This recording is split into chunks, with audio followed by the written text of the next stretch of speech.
অনেক অপেক্ষার পরে শাকিব খানের প্রিন্স মুভিটি চলে এসেছে। তো আমিও চলে আসলাম এটার এক্সপ্লেইন নিয়ে। সিনেমাটা যেহেতু এখন পর্যন্ত কোনো রকমের অনলাইন কোনো প্ল্যাটফর্মে আসেনি, এর জন্য এটা আমাকে ট্রেইলার দিয়ে এক্সপ্লেন করতে হচ্ছে।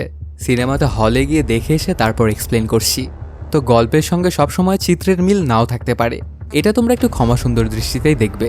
তোমাদের জন্য এত কষ্ট করে নতুন নতুন সিনেমার গল্প নিয়ে আসি, তাহলে তো একটা লাইক আমি আশা করতেই পারি। কোনো স্পয়লার না দিয়ে আর চ্যানেলটা সাবস্ক্রাইব করে চলো তাহলে গল্পের গভীরে ঢুকে পড়া যাক। সিনেমার শুরুতেই দেখা যায় একটা নায়িকা শুটিং করছিল, ওর নাম দিলরুবা। কিছুক্ষণ শুটিং করার পরে হঠাৎ করে ফোনে একটা কল আসে। কলটা ধরেই কেমন যেন একটু চমকে যায় সে।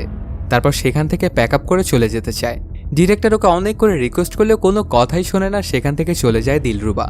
তারপর রাত্রেবেলাতে দেখা যায় একটা জায়গায় দাঁড়িয়ে সিগারেট খাচ্ছিল সে। কিছুক্ষণের মধ্যেই সেখানে হুড পরা একজন চলে আসে। তারপর ওর সাথে কুশল বিনিময় করে গাড়িতে করে একটা জায়গায় নিয়ে আসে ওকে দিলরুবা। আস্তে আস্তে সে একটা বিল্ডিংয়ের মধ্যে যায়। সেখানে একটা রুমের মধ্যে মিটিং চলছিল। আসলে এটা ছিল আন্ডারওয়ার্ল্ডের একটা মিটিং। এখানে যারা বসেছিল তারা সবাই ছিল একটা গডফাদার। এরাই আসলে আন্ডারওয়ার্ল্ডটা চালাতো। সেখানে সেই হুড পরার লোকটা এসে যাওয়াতে সবাই তো এটা ওটা বলতে শুরু করে, কিন্তু কোনো কিছুরই তোয়াক্কা করছিল না সেই হুড পরার লোকটা। তারপর উঠে পড়ে টেবিলের ওপরে। এন্ট্রি হয় মেগাস্টার সাকিব খানের। ওর নাম প্রিন্স। সে টেবিলের ওপরে উঠেই দুই হাতে দুইটা বন্দুক নিয়ে সবাইকে গুলি করতে থাকে। চোখের পলকেই সবাইকে মেরে ফেলে প্রিন্স। ওরা কিছুই করতে পারে না ওর। অন্যদিকে দেখা যায় একটা পুলিশ ভ্যান গিয়ে একটা শুনশান রাস্তার মধ্যে দাঁড়িয়ে থাকে। কিছুক্ষণের মধ্যে সেখান দিয়ে একটা মোটরসাইকেল নিয়ে একজন আসতেছিল। গাড়ি থেকে পুলিশগুলো নেমে গিয়ে ওকে ধরে ফেলে। তারপর নিয়ে আসে ওকে একটা সেফ হাউসে। সেখানে এসে ওকে প্রচুর মারধর করা হয় আর প্রিন্সের সম্পর্কে জিজ্ঞাসাবাদ করা হয়। ওর নাম ভুট্টু। কিন্তু প্রিন্সের ব্যাপারে একটা মুখও খুলছিল না ভুট্টু। এতটা মার খাওয়ার পরেও সে কিছুই বলছিল না। আসলে সে ছিল প্রিন্সের খুবই লয়াল মানুষ, আর বন্ধুও বলা যায় বটে। কিছুক্ষণের মধ্যেই সেখানে চলে আসে পুলিশের বড় মাপের অফিসার মিনহাজ। সে এসে এখানে থাকা সবাইকেই বাইরে বের করে দেয়, আর ভুট্টুকে জিজ্ঞেস করতে থাকে আবারও সেই প্রিন্সের ব্যাপারেই। প্রথমে তো ভুট্টু কোনো কথাই বলতে চাইছিল না, কিন্তু তারপর বলতে শুরু করে প্রিন্সের গল্প। প্রিন্সের আসল নাম ইব্রাহিম। সে প্রথম যখন ঢাকায় এসেছিল তখন তার কোনো কাজ ছিল না। এরপর ইব্রাহিমের সাথে দেখা হয় ভুট্টুর। ওদের দুজনের খুব ভালো একটা সম্পর্ক হয়ে যায়। তখন ভুট্টু ইব্রাহিমকে নিয়ে গিয়ে বাবু নামের একজনের কাছে কাজে রেখে আসে। আসলে বাবু ছিল এলাকার ছোট মোটো গ্যাংস্টার। এভাবেই দিন কাটতে থাকে। বাবুর ছোট একটা বোন ছিল, ওর নাম দিলরুবা। আস্তে আস্তে দিলরুবা এবং ইব্রাহিম একে অপরকে ভালোবাসতে শুরু করে। আরও কিছুটা সময় এভাবেই পার হয়ে যায়। দিলরুবা একটা বারে ডান্স করত। কিছুদিন পরে সেখানে ইব্রাহিমকে নিয়ে গিয়ে বাউন্সার হিসেবে কাজ পাইয়ে দেয় দিলরুবা। একদিন রাত্রেবেলাতে বারে যখন দিলরুবা ডান্স করছিল, ঠিক তখনই ওই এলাকারই কাউন্সিলরের ছেলে ওর সাথে বাজে ব্যবহার করে। এতে অনেক রাগান্বিত হয়ে যায় দিলরুবার কোষে একটা চড় লাগিয়ে দেয় ওকে। এই ব্যাপারটাতে অনেকটাই রাগান্বিত হয়ে যায় মাসুদ, আর দিলরুবাকে ধরে নিয়ে খারাপ কিছু করার ইন্টেনশনে ওকে টেনে নিয়ে যেতে থাকে। এই ব্যাপারটা আবার দেখে ফেলে ইব্রাহিম, আর এসেই ওকে মারতে শুরু করে দেয়। অনেকক্ষণ ওর ধোলাই দেওয়ার পরে সেখানে থাকা বাকি বাউন্সারগুলো ওকে ধরে ফেলে। আসলে কমিশনার ছিল অনেক বেশি পাওয়ারফুল। এর জন্য ওনার ছেলেকে মারাতে ওনার কথাতেই ইব্রাহিমকে ধরে নিয়ে যায় পুলিশ, আর প্রচুর পরিমাণে মারধর করতে থাকে। ওকে এত পরিমাণ মারধর করে যে ওর অবস্থা একদম বাজে করে ফেলে। এজন্য তাকে জেলের মধ্যেই হাসপাতালে ভর্তি করা হয়। একদিন ইব্রাহিম যখন বারান্দাতে বসেছিল, ঠিক তখনই ওই দিক দিয়ে হেঁটে যাচ্ছিল গোপালদা নামের একজন। আসলে উনিও মোটামুটি বড় মাপের একজন গ্যাংস্টার। যখন গোপালদা জানতে পারে যে ইব্রাহিম কমিশনারের ছেলেকে মেরে এসেছে, এটা শুনে তো অবাক হয়ে যায় তিনি, আর বুঝতে পারে যে ইব্রাহিমকে দিয়ে হয়তো কিছু একটা করা সম্ভব আন্ডারওয়ার্ল্ডের। তখন থেকেই ওর দেখাশোনা করতে থাকে গোপালদা। এভাবে কিছুদিন কেটে যাওয়ার পরে এখন ইব্রাহিম মোটামুটি সুস্থ হয়ে গেছে। হঠাৎ করে একদিন ওরা দুজনে যখন গল্প করছিল, ঠিক তখনই কনস্টেবল এসে কিছু একটা ধরিয়ে দিয়ে যায় ওকে। আসলে এই খামটার মধ্যেই ছিল ইব্রাহিমের বেল অর্ডার, মানে গোপালকে ছাড়িয়ে নিয়েছে। তখন আন্ডারওয়ার্ল্ড সম্পর্কে কিছুটা ধারণাও সে ইব্রাহিমকে দেয়। সাথে ওকে বলে, তোকে আমি ছাড়ালাম এটা ভালো কথা, কিন্তু আমার কিন্তু একটা কাজ করে দিতে হবে তোর। একটা জায়গা থেকে আমার দুইটা বিদেশি কবুতর এনে তুই নিজের কাছে রেখে দিবি। আমি যখন বাইরে বের হব জেল থেকে, তখন সেগুলো তোর থেকে আমি নিয়ে আসবো। আসলে গোপালদা যে বিদেশি কবুতরগুলোর সম্পর্কে বলছিল, সেগুলো আসলে বিদেশি বন্দুক। তার পরপরই বের হয়ে আসে ইব্রাহিম। জেল কেটে তো ওকে মোটামুটি ভালোই সংবর্ধনাই দেওয়া হয়। ওদের মধ্যে দিলরুবা উপস্থিত ছিল। তার পরপরই ইব্রাহিম গিয়ে বন্দুক দুটো কালেক্ট করে আর সেগুলো বাবু ভাইয়ার কাছে রেখে দেয়। এভাবেই দিন কাটতে থাকে। একদিন সন্ধ্যার সময় যখন বাবু একটা দোকানে গিয়ে সিগারেট নিচ্ছিল, তখন ওকে আবার মাসুদ এবং লিটন দেখেছিল। বাবুর কাছে যে দুইটা বিদেশি বন্দুক আছে এটা ওরা খেয়াল করেছিল। সেদিন রাত্রেবেলাতেই মাসুদ এবং লিটন তাড়া করতে থাকে বাবু এবং দিলরুবাকে। এক পর্যায়ে একটা গুলি এসে লাগে বাবুর পায়ে। ততক্ষণে দিলরুবা সেখান থেকে পালিয়েছিল। তারপরে ওরা দুজন এসে নির্মমভাবে হত্যা করে বাবুকে, আর তার কাছে থাকা বিদেশি বন্দুক দুটো নিয়ে যায়। এই ব্যাপারগুলো আবার পাশ থেকেই দেখছিল দিলরুবা। খবরটা যখন ইব্রাহিম পায় তখন তাড়াহুড়ো করে চলে আসে সেখানে, আর এসেই দিলরুবাকে খুঁজতে থাকে, কিন্তু কোথাও খুঁজে পায় না দিলরুবাকে। তারপরই গোপালদা ওদের দুজনকে মানে ইব্রাহিম এবং ভুট্টোকে বলে তার বাড়িতে গিয়ে থাকার কথা, ওদের সেফটির জন্য। ওরাও আর না করে না। গোপালের বউ কিন্তু ছিল খুবই ভালো মানুষ, ওদের দুজনকে একদম নিজের ছোট ভাইয়ের মতোই দেখত। এভাবে কিছুদিন কাটার পরে হঠাৎ করে একদিন গোপাল সাদে তার সাঙ্গুপাঙ্গুদের নিয়ে বসেছিল। তখনই ওর কাছে চলে আসে মাসুদ এবং লিটন। আসলে ওরা বিদেশি বন্দুক দুটো এখানে বিক্রি করার জন্য এসেছিল, কিন্তু তারা তো আর জানতো না যে বন্দুক দুটো গোপালেরই। গোপাল বন্দুকটা হাতে নিয়েই দেখতে পায় সেটাতে খোদাই করে জি লেখা। তখন ওর আর বুঝতে বাকি থাকে না যে এটা তার নিজেরই বন্দুক। সাথে সে এটাও বুঝে যায় যে বাবুকে হত্যা করে এরা দুজনই সেই বন্দুক দুটো ছিনিয়ে নিয়ে গিয়েছিল। তখন ওদের দুজনকে বলতে থাকে গোপালদা, তোদের এত বড় সাহস, তোরা গোপালের জিনিসে হাত দিয়েছিস। এখানকার ভাবসাব খারাপ বুঝতে পেরে লিটন এবং মাসুদ সেখান থেকে পালাতে যায়। এর মধ্যেই শুরু হয়ে যায় ওদের মধ্যেকার গোলাগুলি। অনেকক্ষণই চলে এই গোলাগুলি। তারপর কোনো মতে মাসুদ এবং লিটন ছাদ থেকে নিচে নেমে আসে। ঠিক তখনই দেখা হয়ে যায় ওদের ইব্রাহিমের সাথে। বাবুকে মারার জন্য ইব্রাহিম তো ওদের উপর অনেক বেশি ক্ষিপ্ত হয়েছিল। তখন শুরু হয়ে যায় ওদের তিনজনের মধ্যকার ফাইট। কিছুক্ষণ মারামারি হওয়ার পরে তারপর আবার হয় বন্দুকযুদ্ধ। এক পর্যায়ে মাসুদ এবং লিটনকে মেরে ফেলে ইব্রাহিম। কাহিনীটা গোটা ঢাকা শহরে ছেয়ে যায়। ইব্রাহিমের নামে পুলিশ ওয়ারেন্টও বেরিয়ে যায়। এর জন্য ইব্রাহিমকে গোপালদা একটা বাসা ভাড়া করে সেখানেই রাখে, মানে কিছুটা দিন ওর একটু গা ঢাকা দিয়ে থাকতে হবে এই আর কি। এভাবেই ওর দিন কাটতে থাকে। ওই সময়টা আবার গোপালদা ইব্রাহিমকে আন্ডারওয়ার্ল্ড সম্পর্কে জ্ঞানও দিচ্ছিল। আসলে ঢাকা শহরের আন্ডারওয়ার্ল্ডের যে মেন ছিল ওনার নাম হচ্ছে আব্রাহিম পাঠান। ওর কথাতেই সবাই উঠে বসে। তো আন্ডারওয়ার্ল্ডে যদি রাজ করতে হয় তাহলে ওর সঙ্গেই থাকতে হবে। গোপাল তো আসলে কাজ করতো ওর সঙ্গেই। তারপরে সে ইব্রাহিমের ট্রেনিং চালিয়ে যেতে থাকে। এদিকে একদিন বিকেলবেলাতে সেই বাড়ির ছাদেই দুই বোন মিলে কাপড় নাড়ছিল। বড় বোনের নাম সোনিয়া। কাপড় চোপড় নামানোর সময় হঠাৎ করে তার একটা অন্তর্বাস গিয়ে নিচে পড়ে যায়। সোজা গিয়ে সেটা ইব্রাহিমের বেলকুনিতেই পড়ে। এটাতে সোনিয়া তো খানিকটা থতবত খেয়ে যায়। সে বুঝতে পারছিল না যে কি করা যায় এখন। এর জন্য অন্তর্বাসটা ঢাকার জন্য আরও কিছু কাপড় চোপড় ঢিল মারতে থাকে সেদিকে, কিন্তু তারপরও সেটা ঢাকতে সক্ষম হয় না। ততক্ষণে এখানে ইব্রাহিমও চলে আসার জিনিসগুলো দেখতে পায়। ইব্রাহিমকে দেখে তো একদম লজ্জায় পেয়ে যায় সোনিয়া, আর ওকে দেখে যেন একদম প্রথমবারেই প্রেমে পড়ে যায় ইব্রাহিম। আসলে দিলরুবাকে হারানোর অনেক কয় বছর কেটে গেছে, এর জন্য ওর মধ্যে এরকম ফিলিংসটা হচ্ছে। কিছুক্ষণের মধ্যেই সোনিয়া তার ছোট বোনকে নিচে পাঠায় কাপড়গুলো আনার জন্য। ওর ছোট বোন আবার খুব পাকা, অনেক পাকা পাকা কথা বলে চলে আসে ইব্রাহিমের কাছ থেকে সেই কাপড় চোপড়গুলো নিয়ে। তখন সোনিয়া তার ছোট বোনকে জিজ্ঞাসা করে, আচ্ছা ছেলেটা কি বিবাহিত বা ওর কি কোনো গার্লফ্রেন্ড আছে? এটা শুনে ছোট বোন তো খানিকটা রেগে যায় আর বলে, আমি কি জানি, যদি তোমার জানার এতই ইচ্ছা থাকে তাহলে তুমি নিজে গিয়ে ওনাকে জিজ্ঞেস করো না। এদিকে দেখা যায় একদিন বিকেলবেলাতে পাঠান তার ব্যাকইয়ার্ডে বসেছিল। কিছুক্ষণের মধ্যেই সেখানে অনেক পুলিশ অফিসার চলে আসে আর পাঠানের লোকজনকে মারতে শুরু করে। পুলিশের সাথে পাঠানের লোকেরা কোনোভাবেই পেরে উঠছিল না। এক এক করে পুলিশের গুলিতে মারা যাচ্ছিল। ওর প্রায় সকল লোকই শেষ, এবার পাঠানের পালা। ওকে গুলি করতে যাবে ঠিক তখনই জানালা ভেঙে সেখানে চলে আসে ইব্রাহিম আর পুলিশদেরকে মেরে বাঁচিয়ে নেয় পাঠানকে। ওর স্টাইল দেখে তো পুরোই ফিদা হয়ে যায় পাঠান, আর সেই ইব্রাহিমকে প্রিন্স নামটা দিয়েছিল। এখান থেকে ইব্রাহিমের প্রিন্স হয়ে ওঠার গল্পটা শুরু।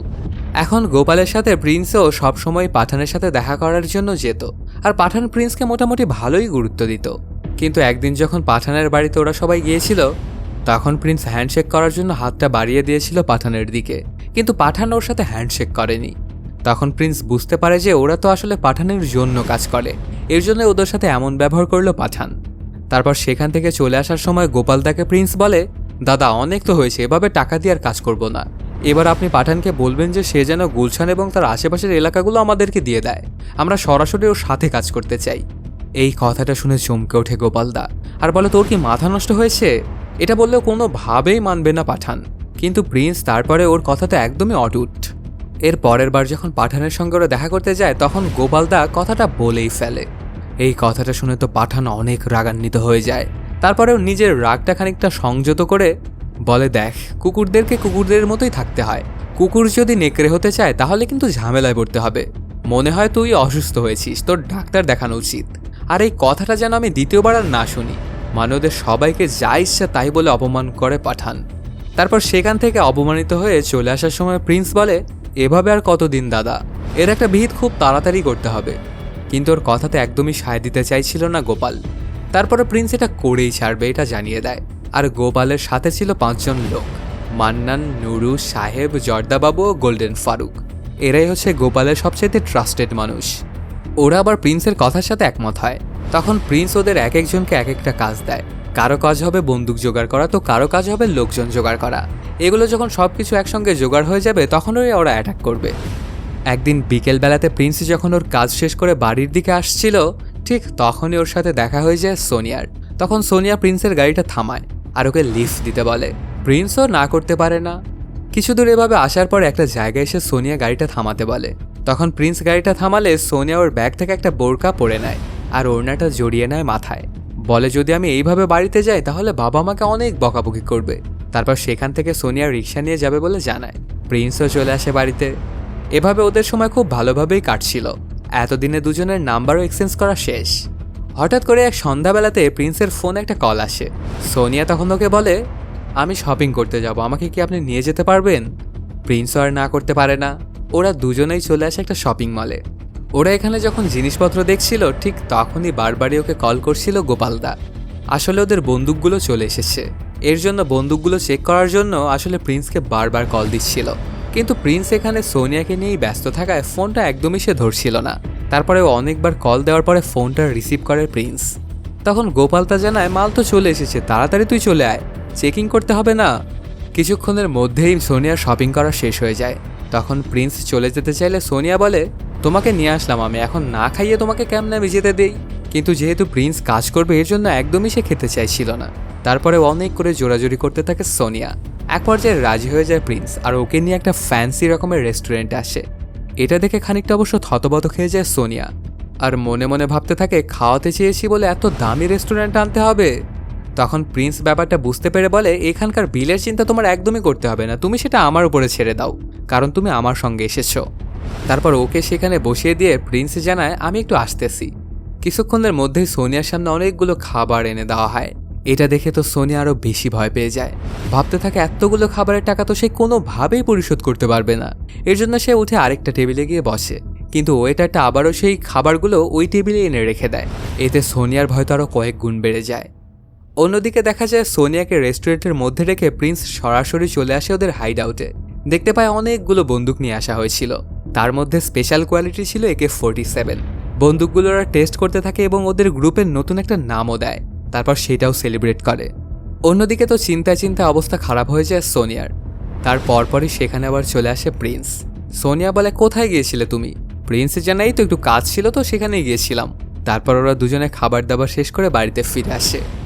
পরদিন সকালবেলাতেই সোনিয়া চলে আসে প্রিন্সের বাড়িতে। আসলে কালকে যে কাপড় চোপড়গুলো কিনে আনলো সেগুলো ট্রায়াল করতে এসেছে।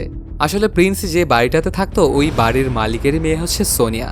এর জন্য প্রিন্সের ঘরে আসতে খুব একটা বেগ পেতে হয় না সোনিয়ার।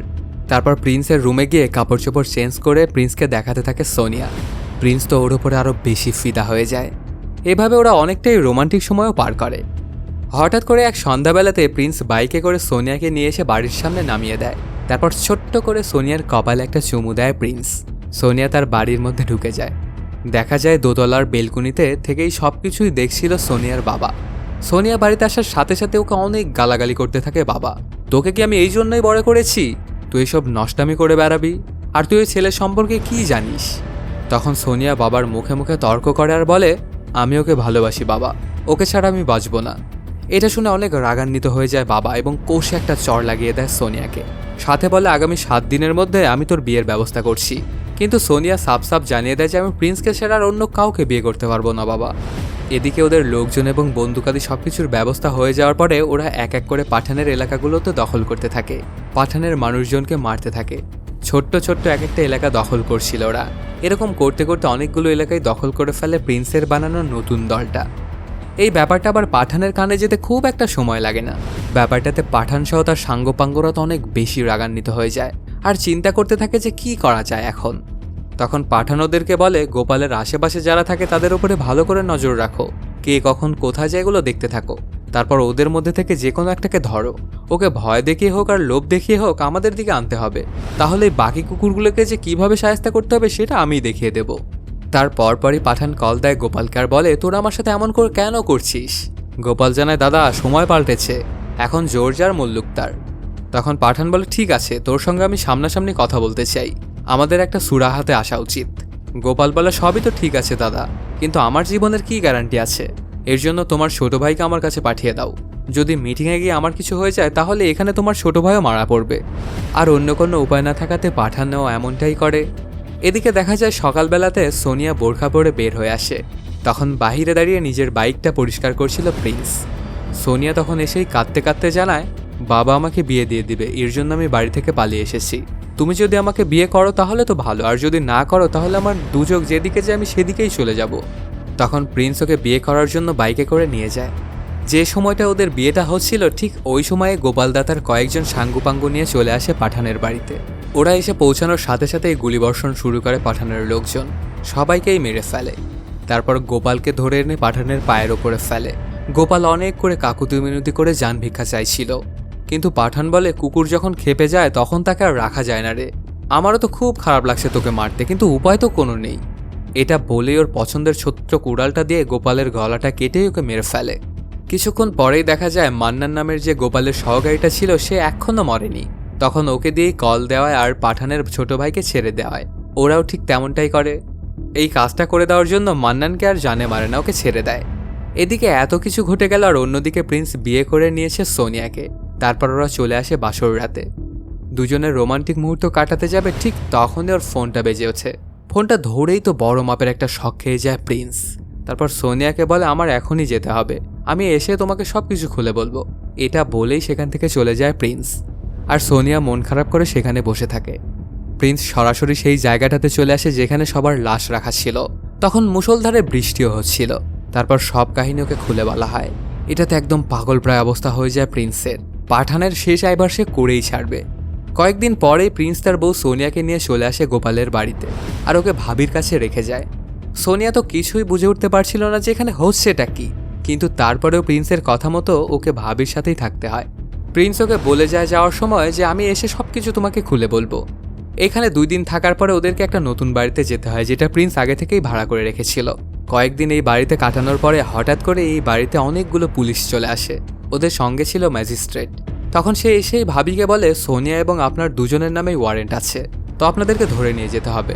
তখন কোনোভাবে ভাবি এটা করতে দিতে চাইছিল না। আর ওদের দুজনের রক্ষার জন্য অনেকগুলো গানম্যানও ছিল। ওরা পুলিশের দিকে বন্দুক তাক করেছিল।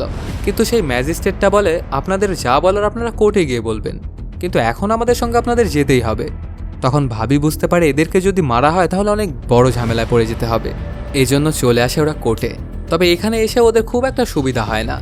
সোনিয়া যেহেতু প্রিন্সের বউ, এর জন্য বিভিন্ন হত্যাকাণ্ডের জন্য ওকেই দোষারোপ করা হয় যে প্রিন্সের পেছনের মাস্টার মাইন্ডই সোনিয়াই। আর যেদিন গোপালের ছেলেকে মারা হয়েছিল সেদিন তার বউ একটা লোককে মেরেছিল, এর জন্য ওদের দুজনেরই সাজা হয়। সোনিয়া যেন এই ব্যাপারগুলো কোনোভাবেই মেনে নিতে পারছিল না, কারণ প্রিন্স যে কী কাজ করে সে এতক্ষণ পর্যন্ত জানতো না। কিন্তু এবার সোনিয়া বুঝে গেছে যে প্রিন্স আসলে একজন গ্যাংস্টার। ওর পুরো দুনিয়ায় যেন উলটপালট হয়ে যায়। সে কি ভেবেছিল প্রিন্সকে, আর প্রিন্স কি বের হলো। তারপর ওদের দুজনকেই জেলে পাঠানো হয়। এদিকে প্রিন্স গোপালকে মারার জন্য বদলা নিতে থাকে, সাথে ওর বউ এবং ভাবিকে জেলে পাঠানোর জন্য। ওর দল আস্তে আস্তে বড় হতে থাকে। যেখানেই সে পাঠানের লোকজন পেত সেখানেই ওদেরকে মেরে ফেলতো। এসব কাহিনী দেখে একদিন পাঠানোকে কল দেয়, বলে যা হবার হয়ে গেছে, চল তুই আর আমি বসে কথা বলে সব ঠিকঠাক করে নেই, এর বিনিময়ে আমি তোর বউকে ছাড়িয়ে দেব। তখন অবশ্য পাঠানের কথাতে রাজি হয়ে যায় প্রিন্স, কিন্তু ওর মাথার মধ্যে যে কী ঘুরছিল সেটা শুধু সেই জানতো। পরদিন রাত্রেবেলাতেই সোনিয়াকে জেল থেকে ছাড়িয়ে দেওয়া হয়। তখন জেলের বাহিরে দাঁড়িয়ে প্রিন্স ওকে বলে, এতদিনে তুমি তো আমার সবকিছু জেনে গেছো, আমার সম্পর্কে যা যা শুনেছো তুমি সবকিছুই সত্য। এখানে 2টা গাড়ি রাখা আছে, একটাতে করে আমি যাব। যদি তুমি আমার সাথে যেতে চাও তাহলে আমার গাড়িটাতে এসে উঠবে, আর যদি তুমি আলাদা হয়ে যেতে চাও তাহলে অন্য গাড়িটাতে গিয়ে উঠবে। সেই গাড়িটাতে একটা ফ্ল্যাটের চাবি এবং ব্যাংকের চেকও রাখা আছে। তুমি যদি আমাকে ছেড়ে যেতেও চাও তাহলে তোমার ভবিষ্যৎ নিয়ে তোমার একদমই চিন্তা করতে হবে না। তখন দেখা যায় সোনিয়া গিয়ে ওই অন্য গাড়িটাতে ওঠে। কিছুক্ষণ পরে অবশ্য আবার সেই গাড়িতেই এসে ওঠে যেটাতে প্রিন্স ছিল, আর বলে আমাকে এবং ভাবিকে যারা জেলে পাঠিয়েছিল তাদেরকে কিন্তু শাস্তি দিতেই হবে তোমার। তখন প্রিন্স ভয়ঙ্কর একটা হাসি দেয়। পরদিন সকালবেলাতে পাঠানের ওখানে বিশাল উৎসব হচ্ছিল, অনেক রান্নাবান্নাও করা হচ্ছিল। কিছুক্ষণের মধ্যেই সেখানে চলে আসে প্রিন্সের গাড়ি। গাড়ির দরজাটা খোলার পরে দেখা যায় প্রিন্স সেখানে পিয়ানোর মতো কিছু একটা বাজাচ্ছিল। তারপর সেটা নিয়ে বাইরে আসে, আস্তে আস্তে আগাতে থাকে পাঠানের দিকে। কিছুক্ষণ পরেই ওই ফোল্ডিং জিনিসটা আনফোল্ড করে। আসলে এটা ছিল একটা হ্যাভি মেশিন গান। এটা দিয়ে গুলি করতে থাকে প্রিন্স। এটা দিয়ে মিনিটে যেন কয়েকশো গুলি বেরোচ্ছিল। বন্দুকের নলের অপর দিকে যারা ছিল, পাঠানের লোকেরা তো একদম মরেই পড়ছিল। ওরা না সামনে আসতে পারছিল না পালাতে পারছিল। কিন্তু কোনো মতে অবশ্য সেখান থেকে পাঠান এবং তার কয়েকটা লোক পালিয়ে যায়। ওরা সেখান থেকে সরাসরি চলে আসে এক পলিটিশিয়ানের কাছে, সেখান থেকে ওদের সাহায্য চায়। তখন ওরা বলে এখানে আপনি সেফ থাকবেন, কিন্তু প্রিন্সে তো এখন অনেক ক্ষমতাধর হয়ে গেছে, ওর কিছু করতে একটু সময় লাগবে। কিন্তু এই কথাগুলো শুনে অনেক রাগান্বিত হয়ে যায় পাঠান, কারণ কারো থেকে এতদিনে না শোনার অভ্যাস তো ওর নেই। তারপরেও এখন তো সে নিরুপায়, এর জন্য অনেকখানি চিল্লাচিল্লি যদিও করে, তারপরে ওদের সিদ্ধান্তটা মেনেই নেয়। এটুকু বলেই গল্পটা শেষ করে ভুট্টো। আসলে এভাবেই সাধারণ এক ইব্রাহিম হয়ে উঠেছিল প্রিন্স। প্রিন্সের এই কেসটা ইনভেস্টিগেশন করার জন্য মিনহাসকে অ্যাপয়েন্ট করা হয়েছিল। সে আবার তার সবচাইতে ভালো স্টুডেন্ট জুলফিকারকে এই কেসটা সঁপে দেয়। তারপর ওকে বলে প্রিন্স তো আসলে তোমার ভাই, তাহলে ওর উপরে কি তুমি অ্যাকশন নিতে পারবে? জুলফিকার জানায় স্যার, সন্ত্রাসীরা কারো ভাই হয় না, আর আমার ভাই ছিল ইব্রাহিম, প্রিন্স আমার কোনো ভাইটাই হয় না। তখন মিনহাস ওর থেকে জানতে চায় আচ্ছা একটা কথা বলো তো, ইব্রাহিমের এই যাত্রা শুরু হয়েছিল কবে থেকে? তখন জুলফিকার বলে ছোটবেলা থেকে প্রিন্স একটা মেয়েকে খুব ভালোবাসতো, মেয়েটাও ওকে ভালোবাসতো। কিন্তু আমাদের গ্রামের এক প্রভাবশালীর ছেলে প্রেম প্রস্তাব দেয় সেই মেয়েটাকে। মেয়েটা রাজি না হওয়াতে ওর উপরে অ্যাসিড নিক্ষেপ করে সেই ছেলেটা। এরপরে মেয়েটা নিজে নিজেই মারা যায়, কারণ তার মুখের অবস্থা খুবই বাজে হয়ে গিয়েছিল। এই ব্যাপারটা অনেকটাই নাড়া দিয়েছিল ইব্রাহিমকে, আর দিনে দুপুরে সেই ছেলেটাকে ঝুড়িয়ে এসে মেরে ফেলেছিল। তারপর পালিয়ে চলে এসেছিল ঢাকায়। ওরা কথোপকথন শেষ করার পরেই দেখা যায় সেখানে দিলরুবাকে ধরে আনা হয়। তখন মিনহাজ ওর কাছে গিয়ে জিজ্ঞেস করে প্রিন্সকে তুমি চেনো? দিলরুবা বলে প্রিন্সকে কেই বা না চেনে, টিভি বা পত্রিকা যাই খোলা যায় শুধু তো তারই নিউজ। কিন্তু মিনহাজ বলে যে না, ওভাবে না, তুমি পার্সোনালি ওকে চেনো কিনা? তবে দিলরুবা জানায় যে না, ওনাকে আমি পার্সোনালি কিভাবে চিনবো। কাহিনীটা ফ্ল্যাশব্যাকে চলে যায়। ওই সময়টা দিলরুবা অলরেডি নায়িকা হয়ে গিয়েছিল। একদিন ওর ম্যানেজার ওকে ডেকে নিয়ে আসে একটা জায়গায়, বলে আমাদের আগামী কয়েকটা সিনেমার প্রডিউসার আপনার সাথে একটু সাক্ষাৎ করতে চায়। তখন দিলরুবাও যায় সেখানে, গিয়েই দেখতে পায় এটা তো ইব্রাহিম। এখানে ওরা দুজন দুজনকে দেখে পুরোই ইমোশনাল হয়ে যায়। অনেক দিন পরে একে অপরকে দেখলো, এতদিনে ভেতরে থাকা ভালোবাসা যেন আবার উপচে বেরিয়ে আসতে থাকে। এখান থেকে চলে যাওয়ার সময় প্রিন্সকে দিলরুবা তার জন্মদিনের জন্য ইনভাইট করে তার বাড়িতে আসার জন্য আগামীকালকে সন্ধ্যাবেলাতে। এজন্য পরদিন সন্ধ্যাবেলাতেই প্রিন্স চলে আসে দিলরুবার বাড়িতে। এসে দেখতে পায় গোটা বাড়ি একদম ফাঁকা, কেউ নেই, আর শুধু ক্যান্ডেলগুলো জ্বলছিল এক এক জায়গায়। কিছুক্ষণ এভাবে ঘোরাঘুরি করার পরে হঠাৎ করে দিলরুবা পেছন থেকে এসে জড়িয়ে ধরে প্রিন্সকে। তারপর ওরা দুজনে আস্তে আস্তে রোমান্টিক হতে থাকে। কিন্তু হঠাৎ করে প্রিন্সের মাথায় কি যেন একটা চিন্তা আসে, আর রোমান্টিক হয় না সে। তখন বলে অনেক দেরি হয়ে গেছে। এটা বলেই সেখান থেকে বেরিয়ে যায় প্রিন্স। এখানে যে কি ঘটে গেল এটার আগামাথা কিছুই বুঝতে পারে না দিলরুবা। এখন গোটা ঢাকা শহরই প্রিন্সের হয়ে গেছে, সব জায়গাতেই শুধু তারই গুণগান। কিছুদিনের মধ্যেই দেখা যায় একটা রাজনৈতিক দলের কয়েকজন লোক আসে প্রিন্সের সাথে দেখা করার জন্য, আর ওদেরকে একটু সাপোর্ট দিতে বলে। তাহলেই পরের 5 বছর প্রিন্স যা ইচ্ছা তাই করতে পারবে, ওর নামে কোনো কেস হবে না। সাথে নির্বাচনের আগে প্রিন্সের যত টাকা প্রয়োজন সেগুলো ওরা দিতে চায়। এত ভালো একটা অফার পেয়ে প্রিন্স আর না করতেই পারে না। এরপর ওদের দলের হয়ে নির্বাচনী প্রচারণা চালায়। তারপর ভোটের সময় ভোট কেন্দ্র দখল করে ওদের নির্বাচনে জিতিয়েও দেয়। প্রথম কিছুদিন ভালোই সম্পর্ক ছিল ওদের মধ্যে, কিন্তু তারপরে সব এলাকার কমিশনারেরা প্রিন্সের লোকদের উপরে এটা ওটা চাপিয়ে দিতে থাকে। এ ব্যাপারে সেই পার্টির লোকজনেরা কোনো পদক্ষেপই নিচ্ছিল না। এজন্য প্রিন্স চলে আসে ওদের সাথে দেখা করার জন্য। কিন্তু নির্বাচনের আগে তারা যে কথাগুলো বলেছিল এখন তো সেগুলো একদম স্বীকারই করতে চাইছিল না। তখন প্রিন্স খেয়াল করে দেখতে পায় ওখানেই বসে আছে পাঠান। এটাতে প্রিন্সের আর বুঝতে বাকি থাকে না যে কেন ওরা পোল্টি নিয়েছে। তারপর সেখান থেকে অনেক রাগান্বিত হয়ে চলে যায় প্রিন্স, আর বলে এক মাকে কিন্তু শীত যায় না। তারপরে ওদের দলের বিভিন্ন নেতাকর্মীদেরকে মারতে থাকে প্রিন্সের লোকজনেরা। এই ব্যাপার স্যাপার একদমই তছনছ অবস্থা হয়ে যায় সেই পার্টির। কি করবে তারা কিছুই বুঝে উঠতে পারছিল না। এরপর তিনি সিদ্ধান্ত নেন যে প্রিন্সকেই দুনিয়া থেকে সরিয়ে দিতে হবে। এর জন্য বড় মাপের একটা ফোর্স বানায়, যেটার আসলে লিড করছিল মিনহাজ এবং জুলফিকার। ওরা প্রিন্সের লোকজনকে ধরতে শুরু করে, এক এক করে প্রিন্সের অনেক লোককে ধরে ফেলে। প্রিন্সের পুরো গ্যাংয়েরই 12টা বাজিয়ে দেয়। এর মধ্যে দেখা যায় বাড়িতে বসে একদিন মান্নান, সোনিয়া এবং ভাবি একসাথে বসে টিভি দেখছিল। টিভিতে দিলরুবার একটা গান চলছিল। সেটা দেখে মান্নান বলে নায়িকাটা টিভির পর্দায় যতটা সুন্দর আসলে কিন্তু অতটা সুন্দর নয়। এটা শুনে সোনিয়া বলে, কেন, তুমি কি করে বুঝলা? ওকে কি তুমি সামনাসামনি দেখেছো? মান্নান তখন মুখ ফসকে বলে ফেলে যে হ্যাঁ, ভাইয়ের কাছে তো মাঝে মধ্যেই আসে দিলরুবা ম্যাম।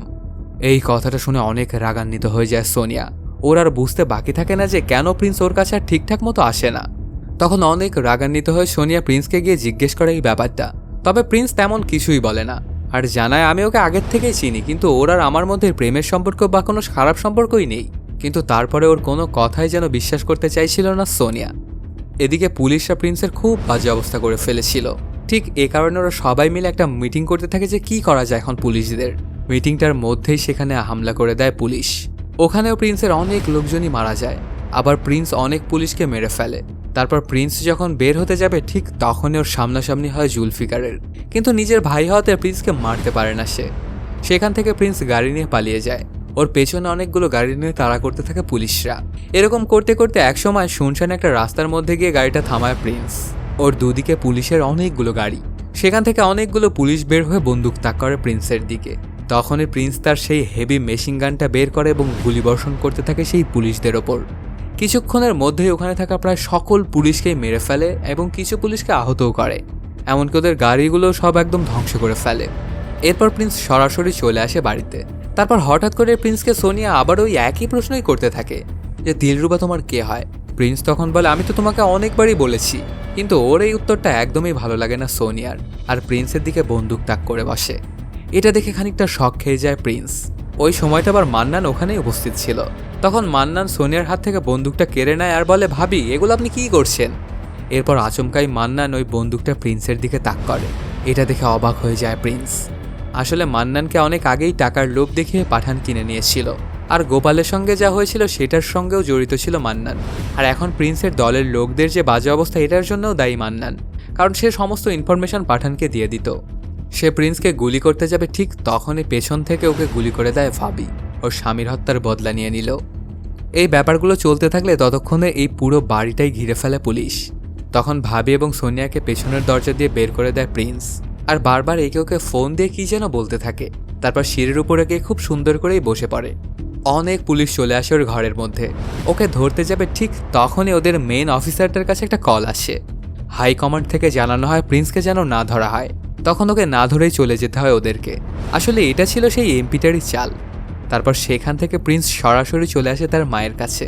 ওই যে অনেক দিন আগে সে বাড়ি থেকে পালিয়ে এসেছিল, তারপর আর কখনো বাড়িতে ফিরে যায়নি, বা মায়ের সঙ্গে ওর কখনো দেখাও হয়নি।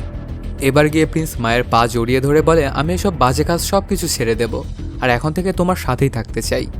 তারপর মাকে একটা গাড়িতে করে নিয়ে যেতে থাকে। কিছু দূর যাওয়ার পরে হঠাৎ করে রাস্তার মধ্যে ওর গাড়িটা আটকায় পুলিশ। এবার জুলফিকার এসেছে ওকে ধরার জন্য। তারপর ওকে হ্যান্ডকাপও করিয়ে ফেলে। কিছুক্ষণের মধ্যেই সেখানে মিনহাস চলে আসে। তখন প্রিন্সকে ওর হাতে তুলে দেয়। মিনহাস ওকে গাড়ি করে নিয়ে চলে যায়। আর জুলফিকার তার মাকে বোঝায় যে সন্ত্রাসী তোমার ছেলে হয় না মা। যেদিন একটা খুন করে ইব্রাহিম বাড়ি থেকে পালিয়ে গিয়েছিল সেদিনই মারা গেছে তোমার ছেলে এবং আমার ভাই। এদিকে মিনহাস যখন গাড়ি করে প্রিন্সকে নিয়ে যাচ্ছিল ঠিক তখনই ওর ফোনে একটা কল আসে, প্রিন্সকে এনকাউন্টার করার অর্ডার। তখন গাড়িটা ঘুরিয়ে শুনশান একটা জায়গায় নিয়ে আসে। প্রিন্সকে গুলি করে। প্রিন্স সোজা গিয়ে নদীর মধ্যে পড়ে। এদিকে প্রচণ্ড কান্না করছিল মা, সোনিয়া এবং দিলরুবা। আসলে ওরা সবাই প্রিন্সকে খুবই বেশি ভালোবাসত। এরপর কেটে যায় কিছুদিন। রাজস্থানের একটা মরুভূমি। দেখা যায় সেখানে ঘুরতে আসা কিছু মানুষকে অ্যাটাক করে একটা দস্যু দল, আর তার মধ্যেই দেখা যায় প্রিন্সকেও। আসলে সেদিনকে প্রিন্সকে মেরে ফেলেনি মিনহাস। ওর কাছে যেই কলটা এসেছিল সেটা ছিল আসলে ফেক এনকাউন্টার করার, যেন প্রিন্স বেঁচে থাকতে পারে। এখানে মরুভূমির মধ্যে রামদাহাতে সবাইকে কচুকাটা করছিল প্রিন্স। এই দৃশ্যটা অবশ্য দেখার মতো ছিল। আর এর মাধ্যমেই শেষ হয়ে যায় সিনেমাটি।